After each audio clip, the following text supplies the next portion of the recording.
Today, I am still processing my life, my thoughts, and everything post-separation from my husband, who going forth, I am just going to call my ex and or baby daddy. I don't know, having a baby daddy I feel like makes me sound edgier, and as someone who's not very edgy at all, having a baby daddy just adds a little zing to my life story, so I'm going with it. Anyways, I just want to get out of the house today, get my mind off of things, chat with you guys on what's going on in my life, do a little retail therapy to help soothe me, get some lunch, so just chill, eat, chat, and shop with me in today's video. Let's go. First things first, before we head out, I want a little snack so that I don't impulse buy a whole bunch of food and snacks while I'm out and about. So let me show you what I'm making. Been trying to eat healthier since my separation. You know, there's obviously a lot of stress that happens when you're getting separated, and so exercise, healthy eating, I've been doing all those things to try to offset the stress of getting a divorce.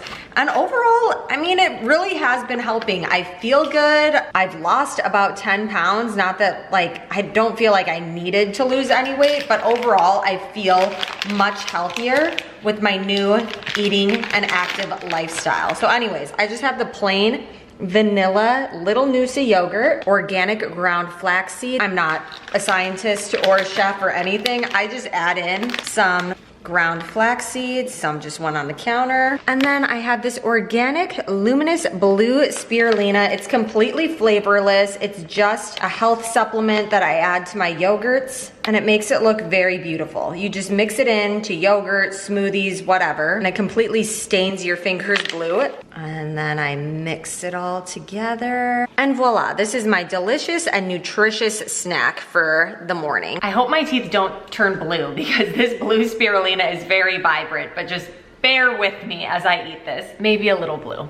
Oh well, just ignore my teeth. As of now, it's been about 2 months since my ex and I separated, called it quits, whatever. We're still going through the divorce process. If everything stays amicable, we should be fully divorced within a month or two. But for the past 2 months, we have been doing the whole split custody thing. We are splitting the kids 50-50, and that has been very different. There are some pros, there are some cons. Overall, I am still very amicable with my ex. The details on why we're getting a divorce, I am going to keep private. Y'all know I have always been very private when it comes to my kids, my husband at the time. Anything that involves my family, I've always been pretty private, and this is a family matter. So I'm going to keep the details of why I am getting a divorce private. But aside from the reasons as to why we're getting a divorce, I do feel comfortable sharing with you guys and talking about what my life is like post-separation,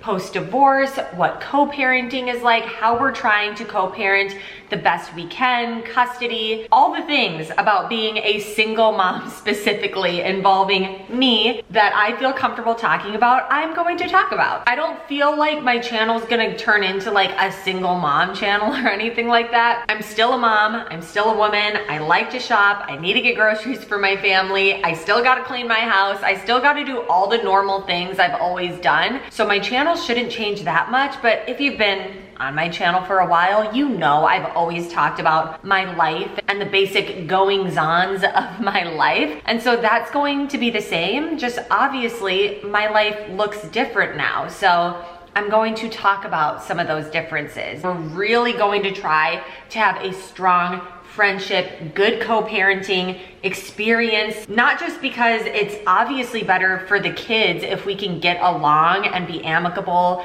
and still see each other occasionally and be good for the kids, but it's honestly less stressful for the both of us. If we have to see each other anyways, because we have children together, might as well try to get along and make the best of it and be friends. Obviously, that is a two-way street, and I know not every single mom out there is lucky enough to have both parties willing to try to make that work. But as of right now, as of today, as I am filming this, both he and I really want to try to make the co-parenting thing as seamless as possible.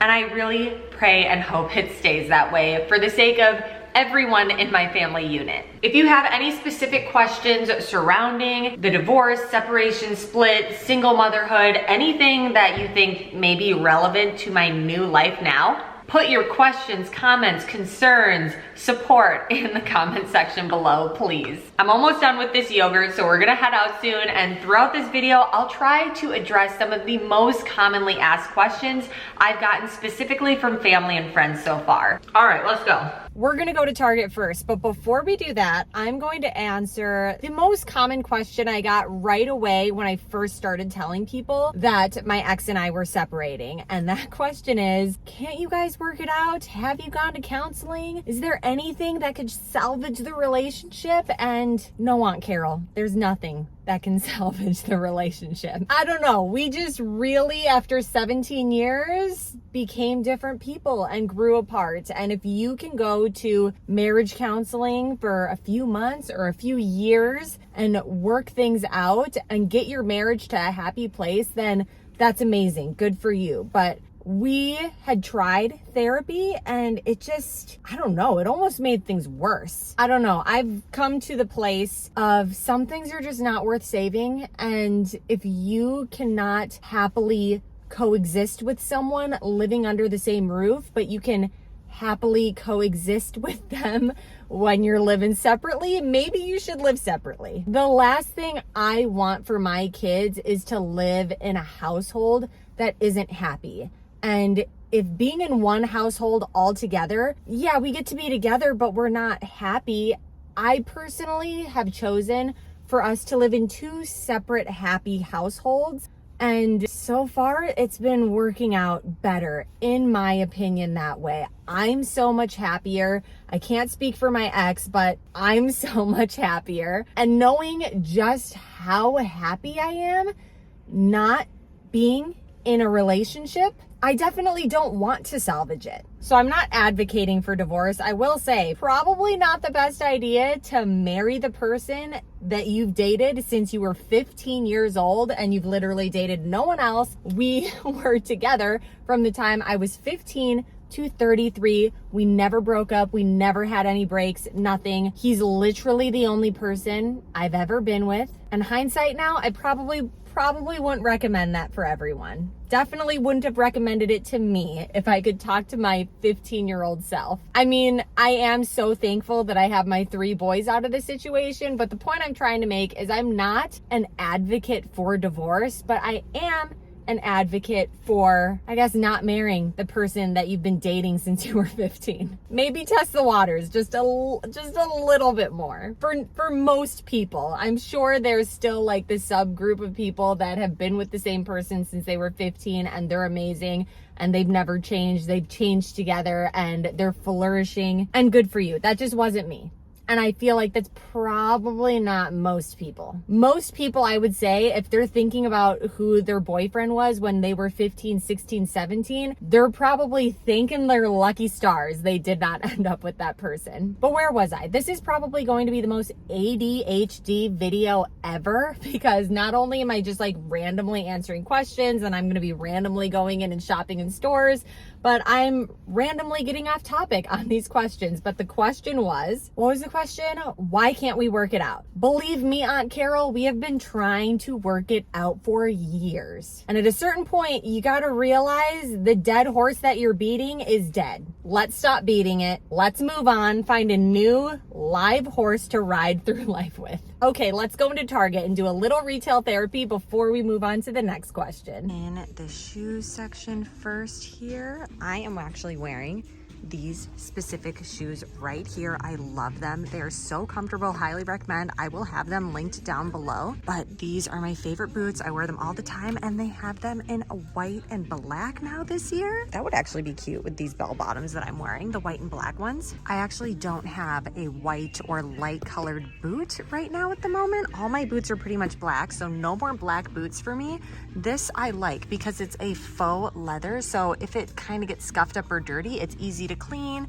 Same with this. Any of the faux leather light colored boots I am a big fan of. These ones I think look so cute, but it's a light canvas. You can see here it already is showing so much dirt, and it would be, in my opinion, just too hard to clean and maintain, especially as a mom who goes to parks all the time. These would get dirty way too fast. Oh, these mini cowgirl boots here are so cute. I like this tan one. They also, is this a cowboy boot? No. I'll have it linked below. Maybe they have other colors online as well. I'm going to try on these black, they're not really cowgirl boots, but they're kind of the shape of cowgirl boots, but they're just a plain black faux leather boot. But I got some cute skirts to wear this fall and need a tall boot for it, and this seems like a perfect option. All right, Target not really coming through on the mirror front, and I had to pull up my pants to kind of get a vibe. Maybe I'll have to take these to the dressing room and get an outfit to see what I actually think about. The ones I get, these ones right here that I will have linked, are only $5 a piece, and they're just such good, easy staples to wear under sweaters, under jackets. They're just really easy staples. Even though it's not summer, when you layer it all up, it's nice to have only $5 basics. I just love these. They have some super cute plaid dresses here. Now, I'm not going to buy these, even though I have one in my cart. I really just want to try it on with these boots to see how it pairs together and really to see how the boots look with a dress, because on the rare occasion that I do wear one of the dresses that I own, I want to make sure that those boots would even look good. The selection of Levi's at Target is something I slept on way too long, and I recently started shopping the Levi's jeans here, and I own a few pairs. I love them. I really do feel like it is worth the extra money, extra investment. I recently bought these. They're actually the ones that I am wearing today. They are the 726 flare. They're high rise. They have these on sale every so often, and I actually bought a second pair of these off of Amazon. So actually the link I'll have below is the Amazon link, because on Amazon they were 20 or 30% less money. So if you want to get these, check out my Amazon link. They are cheaper there. And I just really love these jeans so much. 30% off universal thread sweaters today as I am shopping. This little cropped sweater, super cute. I'm going to try this one on. They really do have a lot of cute sweaters here right now. I own this one as well at my house. These ones, these chunky cable knitty ones, I do like. I generally have found and have decided if I buy sweaters, they're going to be open cardigan like sweaters like this, because I am too finicky. Like, my body temperature is too finicky. If I'm wearing something like this, I don't know, I'm just pulling my sweaters on and off all the time because I'm either too hot or too cold. So I want something easy and open like this. Definitely am not the type of person who can wear a sweater like this with nothing under it, because if I start getting overheated, there's no escape. Look at this, looks to layer. I already bought and own the sweater tank. I got it maybe a month ago. I love it. It's been great for the very end of summer, early fall here in Texas, because it is a thicker sweater-like material, but a tank top. And the thing I didn't realize is it comes with a matching set sweater. So I think I'm going to get the matching set sweater, just so now that it's getting too cold outside to just wear a tank top, I can pair the two and be just as cool as this woman. I am not a big jewelry person, but I recently bought this Sugar Fix one here for $17, and it is a really good, easy, simple staple necklace to wear. Because I wear so little jewelry, I need really simple things like this that can go with anything. These beautifully soft fleece pajamas are the softest, most comfortable pajamas. I have them just specifically in this black color. I have the shorts, I have the long pants, I have the sweater top. It feels so nice. I wear these almost every night to bed because they are my favorite pajamas. And I want to get some more, but I'm going to wait till Black Friday, because usually Target has like 20 to 30% off pajamas during Black Friday. These pajamas are new and feel so soft. They have a sweater top and then matching long bottoms. I mean, these are cute, but at the same time, I feel like I 1000% would look like a grizzly bear. Yeah, like these bottoms here, do these not look like the bottoms to a Halloween costume? Like a mascot of a bear sports team. This is what the bottoms would be. All right, to the fitting rooms. Let's try all this on. In the fitting rooms, I will have my current outfit linked, but let's first try on some of these jackets. First, we got the cowboy tuxedo look, jeans and jeans, or no, not cowboy tuxedo, Canadian tuxedo, I think is what it's called. I don't know, I don't like it. $38. The sleeves just don't work for me. Probably need to consider the fact that I almost always wear jeans, and I'm not a fan of the Canadian tuxedo look. Next, we got the little grandma sweater. This is actually pretty cute. I like the cut and the short length of it. I like that it's open, so it's easy to get on and off. It looks like it has a hood. It's just, I don't know, a straight flap. But overall, I think I'm gonna get this. This to me is cute. It's like a little doll sweater. Next, I already own this sweater tank top here, but I wanted to pair it with the little cardigan that matches it to see how that looks.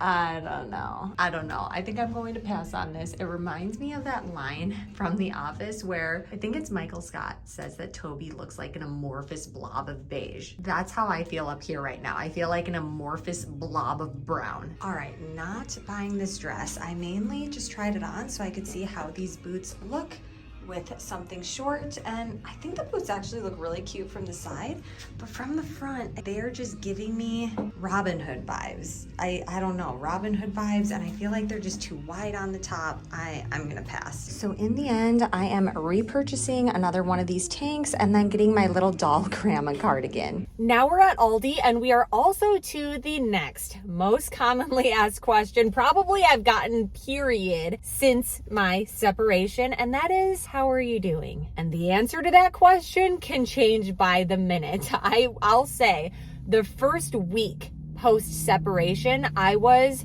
so sad. I cried. I truly let myself grieve for one whole week, and then I decided, nut up or shut up. Like, I don't know. I just decided I'm done being sad. I'm ready to move on with the next stage of my life. Obviously, I still have moments where I'm sad, but I really mentally decided I am going to choose to make the best of my situation.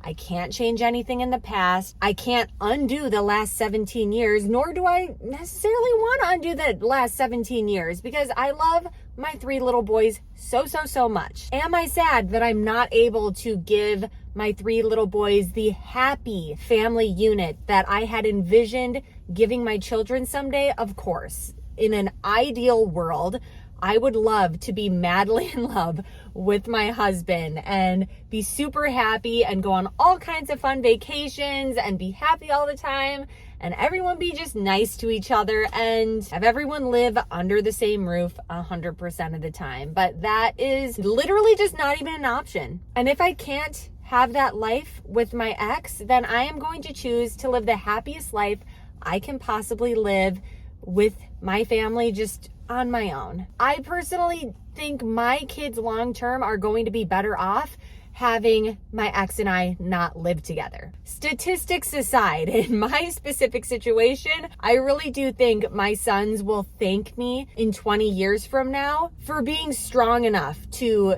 not stay together for the kids, versus if we stayed together for the kids in 20 years from now, I'm pretty sure my boys would be like, why didn't you and dad just get a freaking divorce? Because our childhood was miserable. So how am I doing? I'm doing pretty good. I let myself be sad. I'm moving on. There's people out there with way worse shit going down in their lives. I don't have that much to complain about. I'm healthy. My kids are healthy. I have an amicable relationship with my kid's dad or with my baby daddy. I have very supportive friends and family who love me. I have the whole community, y'all out there who have been so supportive, and thank you so much for all the kind comments. If this is the hardest thing that's ever happened to me in my life, like, I still have a pretty cushy life. Every time I want to feel bad for myself, I always think about my Japanese grandma and grandpa who were living in the United States during World War II and lost everything, were put into the internment camps for over a year. My grandma had to literally give birth in the World War II internment camps. I cannot even fathom. They were treated like cattle, literally, for just being Japanese American born citizens. If you want to do your research on all that transpired during that time, go for it. This is not a history lesson video, but I have nothing to complain about is the moral of the story. So I'm doing good, and I can truly, honestly say I am doing good. As good as I can be going through a separation and divorce. Okay, and I know this is the longest winded answer ever, but the only other thing I'll say about this is a few days ago, was the first time. If you had asked me how I was doing, I would have given you a completely different answer. So a few days ago, I met with my ex and we worked out the long-term custody agreement. Basically for the next 6 months, we laid out who's gonna have the kids for what holidays, etc. And it really hit me for the first time in the separation exactly what 50-50 custody meant, and that I'm only going to have my kids 50% of the time. And that did really hit me hard. I had the closest thing I can say to a mental breakdown. I feel like that day when I really realized what it meant, and I started looking at going into therapy, because that is definitely the hardest pill to swallow in this whole thing. Am I sad about getting a divorce from my ex? Like, not really. My life is honestly easier without him, but I'm very sad about only having my kids 50% of their life. But I'm still doing all of this because I do still think it is the best thing for my kids. Even if they only see me 50% of the time, I still think it's the best thing for our whole family to do this divorce. So a few days ago, I was not doing well, but I've thought a lot about it with all my extra time that I have now that I have 50% custody, and I am at peace. And I am going to get a therapist, probably. Even though I looked up how much therapy costs, it is freaking expensive. I borderline and like, I would maybe rather be depressed than spend $300 an hour on a therapist, but I don't know. Something I need to ponder. Let's go into Aldi. I have not been to Aldi in so long, but so far it is looking real good. I specifically needed to come here because my favorite overnight oats by Breckie that I used to get at Costco stopped freaking selling them. And word on the street is they have them here. Okay, they did not have my Breckie bowls, but I did not realize that Aldi had some really good home finds. Only $15 for this huge bamboo chopping block. They have a circle one, and it's hefty. This square one as well. This 20 by 12 cheese board is only $20. Again, it's pretty hefty. Comes with these metal utensils to help chop up the cheese. This is a natural wood circular Lazy Susan. So you put it on the table and it spins and everything can come around. Again, only $20. That looks really nice for only $20. For $18, we got this big acacia bed tray. Oh, so it has little legs that pop out and you can have breakfast in bed. They don't have a price on it for some reason, but I'm assuming it's under 20 based on the pricing of everything else. They had this as seen on TV spice spinner, maximize cabinet space, holds up to 40 spices, good organizational find. But ultimately, I needed nothing here other than my Breckie bowls, so let's go home. Just kidding, we're not at home. We are at Kroger in my last and final attempt to get these Breckie overnight oats. Supposedly, according to the Breckie website, they are at this specific Kroger that I am at, and they better be here because I'm addicted to them. And now that Costco doesn't sell them, like, I don't know what I'm going to do if this Kroger does not have them. Anyways, you may be wondering, how do I have all this time to like run to all these stores and shit? Well, as I said before, I only have 50% custody of my kids now, so I have a lot of free time. And keep in mind, I just have 50% custody of my kids. That doesn't mean my workload cut in half 50%. Oh, no. It cut by more than 50%. If you think about me having to take care of the kids and my ex once upon a time, let's break it down. So if each of them, let's say 100% of my workload is all four of those people, each one of them, you break it down to 25%. So my ex, completely out of the house, 25% of my workload, completely gone now. So then we have the 75% remaining of my 3 children. That 75% is split in half because I have them half the time. So what remains is 37.5% of my former workload. So math. I mean, 60+% of my former workload is alleviated. I have time to find these frickin' Breckie bowls. Let's see if Kroger has them. Now, I say all that tongue in cheek. The extra 60%, I guess, of energy and time that I have, I am allocating to other places wherever I can. Like, I'm working out again consistently every single day. I'm eating healthier. I've gone to several divorce support groups. I've made some new friends, one of them being Ariel on TikTok, and she's hilarious and she's wise and she's smart. And yeah, just go check her out on TikTok. She focuses on a lot of single mom stuff, so if you're not a single mom, maybe you wouldn't be able to relate to her, but I'll be honest, I first found her right before I was a single mom, and I related to her so much. In my pursuit to get the brekkie overnight oats, I came across my favorite yogurts and got some of those.